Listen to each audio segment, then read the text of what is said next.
जो है वो मृदा परिवार को वो लगातार लगाते रहे सार्वजनिक मंच से भी और मीडिया के माध्यम से भी, इस पर क्या कहेंगे? देखिए, हनुमान बेनीवाल जी जिस समाज से आते हैं वो मेरे ही समाज से आते हैं, लेकिन उन्होंने अपनी राजनीति का जो फॉर्मूला इख्तियार किया था वो ये किया था कि जितने भी समाज के बड़े नेता हैं उनको गाली बको, उनके लिए हल्का बोलो और सार्वजनिक मंचों के ऊपर उनके लिए ऐसे शब्द का इस्तेमाल करें कि भाई इन्होंने कुछ नहीं करवाया, जो करवाया वो तो मैंने ही करवाया। वो अब जो धारणा है वो लोगों के मन में अब एक सही बात पता चल गई, उनको आइडिया लग गया है कि ये जो बात करते हैं वो झूठ कहते हैं और वो मतलब लगातार एक के बाद एक बड़ी बड़ी बातों में झूठ बोलते रहते हैं। आप देखिए कि समाज के अगर कोई भी नेता किसी भी पार्टी से थे तो उन्होंने उनको हराने का ही प्रयास किया, समाज को आगे बढ़ाने की कोई बात नहीं करी। आज अगर समाज की बात करें तो उसके अंदर जो एक तरीके का कट्टरवाद लेकर के आए वो हनुमान बेनीवाल जी लेकर के आए, जिसकी वजह से समाज में आपस में कोई भी जो भाईचारा है वो खत्म होने की कगार पर आ रखा है। मैं समझती हूँ कि नागौर के अंदर हमेशा सभी समाज के लोग एक साथ बड़े अच्छे से आपसी सौहार्द के साथ में रहें और उनकी वजह से ये एक नेगेटिव टाइप की राजनीति शुरू हुई है, राजनीति जो जैसी होनी नहीं चाहिए, जो आटे निकालने वाली राजनीति हुई है कुछ भी। और हमारा जो युवा है उसको मैं समझती हूँ कि हनुमान बेनीवाल जी ने जो दिशा दिखाई है वो किसी भी समाज के लिए अच्छी बात नहीं है। आज बड़े लोग जो बड़े बुजुर्ग हैं वो समझ चुके हैं इस चीज़ को और वो चाहते हैं कि उनका युवा सुधरा हुआ रहे, तो इसीलिए वो करेक्टिव मेजर लेते हैं और जहाँ कहीं गाँव में जाते हैं कहते हैं कि माँ का छोरा बिगड़गा मैं चाहवा कि मैं सही रास्ता। पिछले चुनाव की अगर बात करें तो पिछली बार और उससे पिछली बार दोनों बार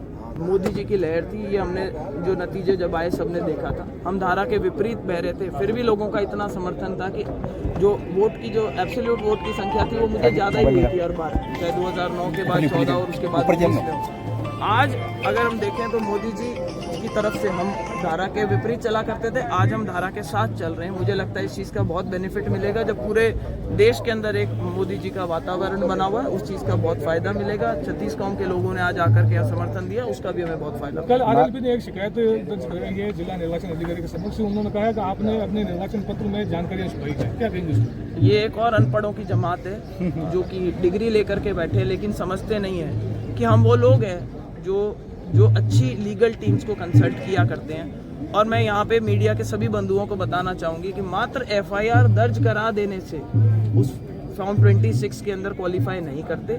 जब पूरा लीगल हमारे को जब ओपिनियन मिला तब उन्होंने बताया कि सब चालान पेश होता है या सज़ा होती है, उसके बाद में आप क्वालिफाई करते हो और उसको आपको अपने फॉर्म में लिखवाना होता है। सभी लोगों से पता करके, पार्टी के भी बड़े वकील होते हैं, ये कोई ऐसी धाने बुखानियों की पार्टी नहीं है जहाँ पे कोई आपको लीगल ओपिनियन नहीं दे सकता।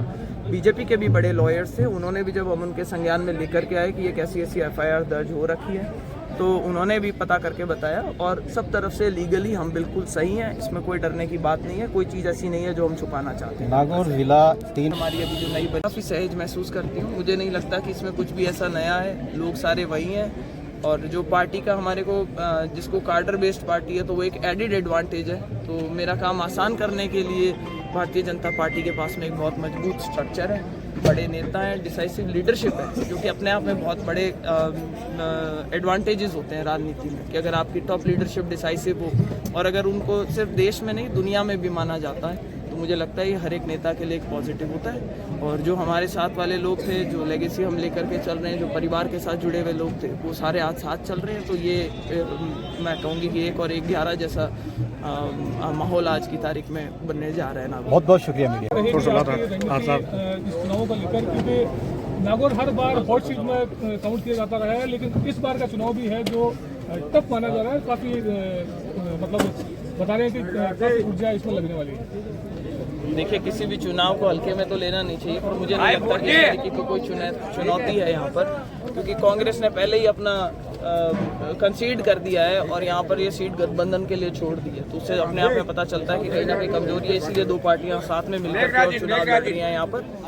और मुझे लगता है कि जो आज का कार्यक्रम है उससे हमें बहुत ज़्यादा बल मिलेगा, भारतीय जनता पार्टी और मजबूत होएगी और इसका मैसेज आज पूरे ज़िले में जाएगा, पूरे लोकसभा क्षेत्र में इस चीज़ का हमें फ़ायदा होगा, क्योंकि आज जिस लेवल पे ज्वाइनिंग करी है और समर्थन मिला है वो बहुत ही बड़ा लेवल है और मैं समझती हूँ कि ये हमारी राह को आसान करेगा, सामने वाले लोग जो हैं उनकी राह को मुश्किल करेगा, ऐसा मेरा विश्वास है। आपको राजनीति जो है वो विरासत में मिली है, 3 पीढ़ियों से लगातार आप मृदा परिवार किया। मेरा तो पहले से ही हमेशा फोकस रहा है Indira Gandhi lift canal phase 2 के पानी के लिए। मैंने बहुत लड़ाई लड़ी थी और आखिर फेज़ 2 का जो 5 तहसीलों में पानी आया उसको स्वीकृत करवा करके लेके आए थे। अब हमारा मिशन है जल जीवन मिशन के तहत कि वो पानी जो है वो घर घर टूटियों से लोगों के घर पहुँचे ताकि उनको सुविधा हो सके, विशेष तौर से महिलाओं को सुविधा हो सके। और दूसरी रही बात नशे की, तो मैं खुद ये जानती हूँ कि नशा, आप लोगों को मालूम है कि जो हमारे सामने वाले नेता हैं उनको कहीं ना कहीं उन्होंने इस चीज़ को प्रोत्साहित किया है। लोग आज भी अगर कहीं पे नशा लेकर के या मतलब नशीले पदार्थ लेकर के मिलते हैं तो वो पुलिस वालों को भी ये धमकी देते हैं कि हम नेताजी को फ़ोन करके आपको बताते हैं, आप हमें छोड़ दो। तो इसी से पता चल जाता है कि भाई इनको संरक्षण किसने दिया। आज हमारे बड़े बुजुर्ग जो हैं वो खुद इस चीज़ से बहुत परेशान है, समाज के सभी लोग बहुत ज़्यादा परेशान हैं कि भाई हमारा जो युवा है वो गलत दिशा में जा रहा है, नशे की ओर बढ़ रहा है। तो हम चाहेंगे कि ये चीज़ें सुधरें, रोज़गार के अवसर पैदा हों। हमारे यहाँ पे पढ़ाई लिखाई की जो पुरानी बातें हुआ करती थी, जो लोग अच्छी सर्विसेज में जाया करते थे, हम कोशिश करेंगे उनके लिए अपॉर्चुनिटीज़ बनाएं ताकि हमारा युवा जो है सही दिशा में जा सके। मोदी जी का सपना है कि हमारा विकसित भारत होना चाहिए। जब तक हमारे युवा प्रोडक्टिवली हम एंगेज नहीं कर पाएंगे तब तक विकसित भारत का कोई सपना है वो अधूरा ही रहेगा। अंतिम सवाल।